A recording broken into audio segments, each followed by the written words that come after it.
देवळाली गाव येथील town hall येथे मातंग समाजाचा मेळावा रविवारी पार पडला, यावेळी माजी मंत्री बबनराव घोलप उपस्थित होते.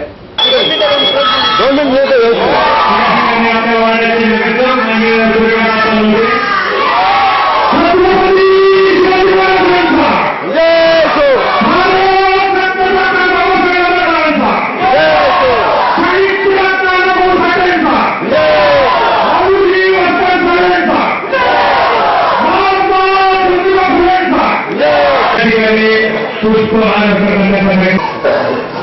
अमोल भावाला पुरेकांची भाऊ लहाने तसेच नागूभाऊ सुभाषजी शेजवळ विश्वरावजी कांबळे चंद्रकांत अल्लासाहेब सर्व नेते मंडळी व समाजाचे ज्येष्ठ कनिष्ठ सर्व मार्गदर्शक सामाजिक कार्यकर्ते तसेच आमचे विष्णूभाऊ झालेला यांचं आगमन झालेलं आहे. माता भगिनी समाज बांधव येथे आवर्जून उपस्थित झाला, त्याबद्दल त्यांचे येथे अमोल भाऊंच्या वतीने हार्दिक स्वागत करण्यात येत आहे.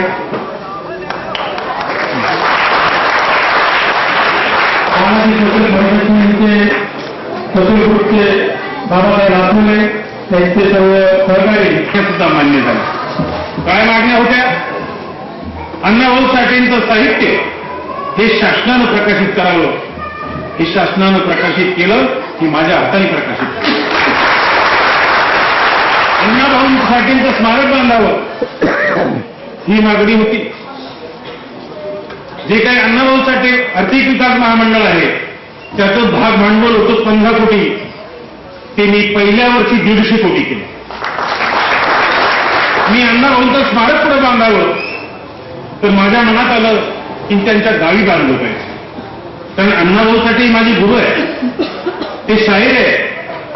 मी 2 कार्यक्रमामध्ये त्यांच्या पाठीमागे पोहोचलो होतो, हे माझं भाग्य आहे. नाशिकमध्ये त्यांचे 2 कार्यक्रम झाले, शिव हॉस्पिटलच्या जवळ एक झाला आणि एक नाशिकच्या पलीकडे झाला. त्या दोन्ही कार्यक्रमाला मी उपस्थित आणि मी त्यांना गुरुस्थानी मानत होतो. जेव्हा मी लोकनाट्यात काम करायचो आणि लोकनाट्य चालवायचो तेव्हा लोकनाट्याच्या एका बांबूला अण्णाभाऊ साठेंची तसबीर माझी बांधलेली असायची, एवढी माझी चर्चा होती. मी जेव्हा त्यांच्या घरी गेलो अक्षरशः मी सुद्धा रडलो, कारण त्यांचे भाऊ तेव्हा जिवंत होते. भाऊजया घरामध्ये अंगावर कपडे नाही, उपासमार करलेली भयानक परिस्थिती पाहिल्यानंतर अंगावर शहारे आहे. आपण भारतरत्न, साहित्यरत्न काय काय उपाध्या देतो, परंतु अन्न खायला नाही.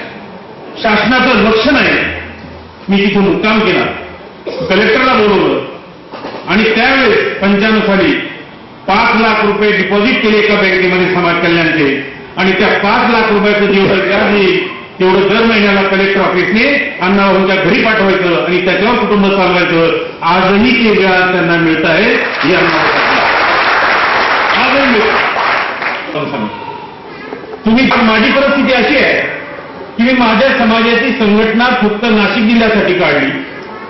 मला मागणी आली, विनायकजी पांडे माजी महापौर, प्रकाशजी बोराडे माजी नगरसेवक, नितीन किडे उपमहानगर प्रमुख, अमोलजी निकम विभाग प्रमुख, किरण डाळे विभाग प्रमुख शिवसेना, योगेश भोर विभाग प्रमुख, नानाजी काळे विभाग प्रमुख, तसेच या कार्यक्रमाला ज्यांनी मला मार्गदर्शन केलं अशोकजी साठे, गोपालरावजी बस्ते, विश्वराव कांबळे, चंद्रकांतजी अल्लाद, बाळासाहेब शिरसाट, सुभाषजी शेजवळ, साहेबराव शिरवार, सूर्यकांत भालराव, संतोषजी शेळके, गमाजी घोडे व भीमराव वासाळे. तसेच या कार्यक्रमासाठी ज्यांनी कठोर परिश्रम घेऊन हा कार्यक्रम आयोजित केला, ज्या कार्यक्रमाला मला सहकार्य केलं ते नाना खंडारे, रामचंद्र तांबे, हरिदास जाधव, भीमराव अल्लाद, संदीप वैरागर, अंकुश साळे, सुभाषजी मुळे, भारत जाधव, अशोक जाधव,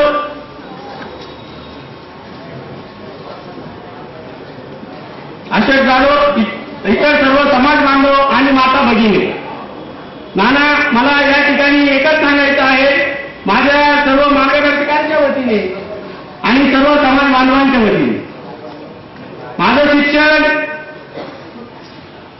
BA कंप्लीट झालेलं आहे.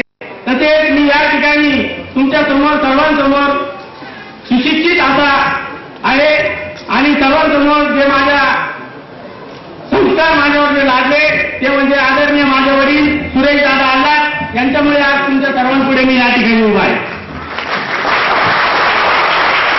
मला या सर्वांनी या ठिकाणी मला उत्साह दिला कारण तू प्रभाग क्रमांक 22 मधून या ठिकाणी आमच्या समाजाच्या वतीने उमेदवारी करा आणि माझी एक कळकळीची विनंती आहे. नाना तुमचा करिश्मा हा सगळीकडे चालतो तसा या प्रभाग क्रमांक 22 मधून मला उमेदवारी देऊन तो करिश्मा चालवा आणि मला नाशिक महानगरपालिकेत मातंग समाजाच्या वतीने पहिला प्रतिनिधी म्हणून पाठवा अशी मी सर्व मातंग समाजाच्या वतीने युवकांच्या वतीने महिला मंडळाच्या वतीने मी तुम्हाला विनंती करतो. तसेच या ठिकाणी सर्वजण माझ्या कार्यक्रमात उपस्थित झाला